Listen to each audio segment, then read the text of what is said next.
ગોગા મહારાજ. જય ગોગા મહારાજ. આપણે આ દાસજીયા ગોગા મહારાજ બેઠા મજી ગોદરના એના વિશે ઇતિહાસ વિશે વાત કરશો ભુવાજી? એમાં હું ભરત ભુવાજી, દાસજ ગોગા મહારાજ. અમારા ઘણા વર્ષો મારી અહીંયા અમારા મજી ગોદર જે મજી બા હતો એમના હાથે ગોગા મહારાજે જાતે દૂધ પીધું. એમને 60 વર્ષ કે 70 વર્ષ સુધી ગોગા મહારાજને જાતે જાત દૂધ થયું.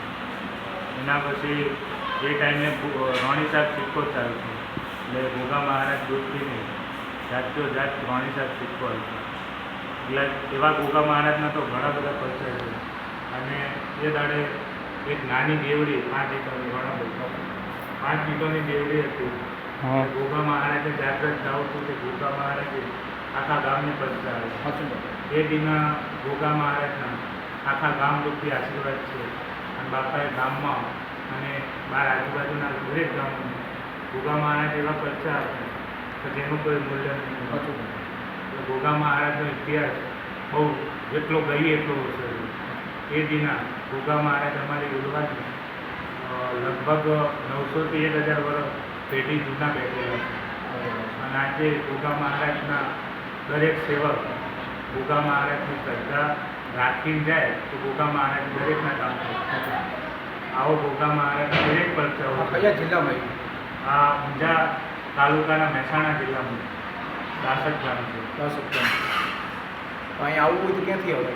અહીંયા આવવું હોય તો તમારે કદાચ જો બહારથી આવતા હોય પોરબંદર બાજુથી તો અહીંયા નજીક સૌરાષ્ટ્ર કોઈ પણ જિલ્લામાં, કોઈ બી જિલ્લામાં તો નજીકમાં ઊંઝા તાલુકો છે. ઊંઝા તાલુકાનો એશિયાનો બીજો નંબર જેલું હરિયાળી. એટલે ઊંઝા આવો ત્યાંથી 10 કિલોમીટર. ચાલો, જય ગોગા મહારાજ. જય ગોગા મહારાજ. ગોગા મહારાજનું મેન ધામ ગુજરાતમાં મેન, જ્યાંથી દરેક ગામે રાણાભાઈ ગોગા મહારાજ જાય છે. દાસજ ગોગા મહારાજ જાય એટલે આ રાપડો છે ગોગા મહારાજ. બરાબર. જે રાપડો મજીમાં દૂધ પાડે. બરાબર. 900 થી 1000 વર્ષ જૂનો રાપડો. અહીંયા મજીમાના આર્થિક સન્મુખ બાપો દૂધ પીવા તો આ એ રાપડો છે. એટલે આ રાપડો આથી આપણે ગુજરાતની પબ્લિકને બતાવી આ વિડીયોના માધ્યમથી ગોગા મહારાજ અહીંયાથી દૂધ પીવા હતા.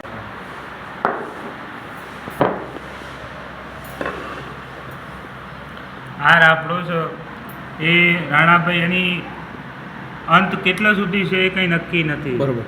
પણ મૂળ ગોગા બાપાનું જૂનામાં જૂનું મેન સ્નાનક ગણવા જતો ગોગા મહારાજનો રાપડો આ. બરાબર.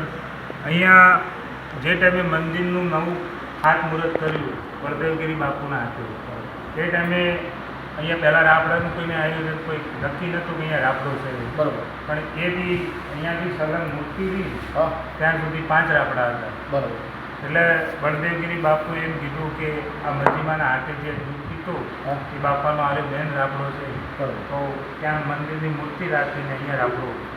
આ રાપડો છે બાર મંદિરે આપણી ગાયોનો વાડો છે. અને અહીંયા મંદિર મોટું આખું ગામરૂપી બહુ મોટું નવનિર્માણ મંદિર બનાવ્યું. એટલે ત્યાં સુધી રાપડો છે. બરાબર. અંદર જમીનના તળિયા છે. એનો શેડો કેટલા સુધી છે એ કંઈ નક્કી નથી. પણ મેન ગોગા મહારાજ રાપડો પ્રગટ્ય થયા એ આ મહારાજ આ જગ્યા મેન સ્થળ મેન આ રાપડો. રાણાભાઈ એવું છે કે ઇતિહાસમાં કહેવાય છે કે આ રાપડો દાસજ સિવાય દુનિયામાં ક્યાંય નહીં. એટલે મેન ગોગા મહારાજનો રાપડો. ગોગા મહારાજના દર્શનાર્થે પાંચમ રવિવાર અઢળકો પબ્લિક આવે. અને ગોગા મહારાજનો કદાચ કામ ભરાઈ જાય, ગોગા મહારાજે કામ પરિપૂર્ણ કરે એવા દરેક ગોગા મહારાજના સેવકોને જય ગોગા મહારાજ.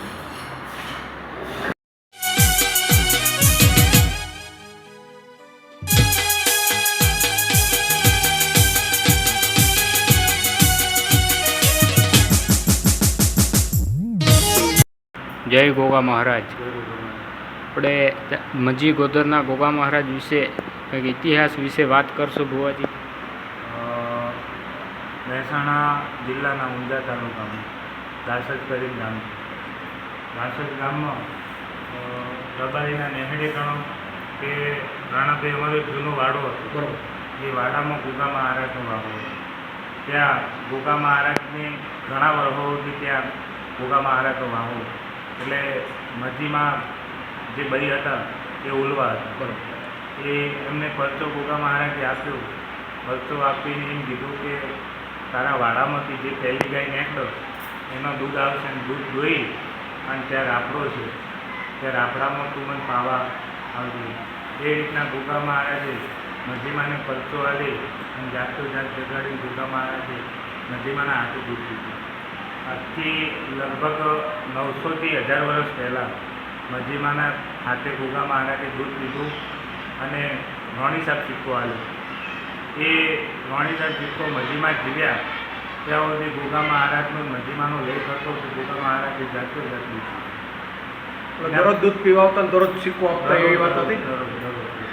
એટલે ગોગા મહારાજને એવો ગામને પરચો આવ્યો હતો એટલે એટલે ઇતિહાસ રચાવો હતો. ઇતિહાસ રચાવો. સાચું. એટલે ગોગા મહારાજના તો એવા અનેક પ્રશ્નો બહુ મોટા પરચા છે. અને ગોગા મહારાજની રોણાભાઈ વાત કરવા જઈએ તો દાસજ ગામનું 5000થી 6000 ગામ વસ્તી ધરાવે છે. તો દરેક વસ્તી 18 આલમ ગોગા મહારાજને બહુ માને અને ગોગા મહારાજ દરેકનો કામ પૂર્ણ કરે. એટલે 18 આલમનો ગોગો મહારાજ હાલ આખા ગામનો ગોગો મહારાજ તરીકે બેઠો છે. એટલે મૂળ ઉલવા મજી ગોદરને મળ્યો અને હાલે દુનિયામાં ગોગો મહારાજ બેઠા છે પણ મેન દાસજ મજી ગોદરનો ગોગો ઉલવાનો ગોગો એ રીતના ગોગા મહારાજ તરીકે પ્રખ્યાત છે. અને આજે દાસજમાં 2 મંદિર છે.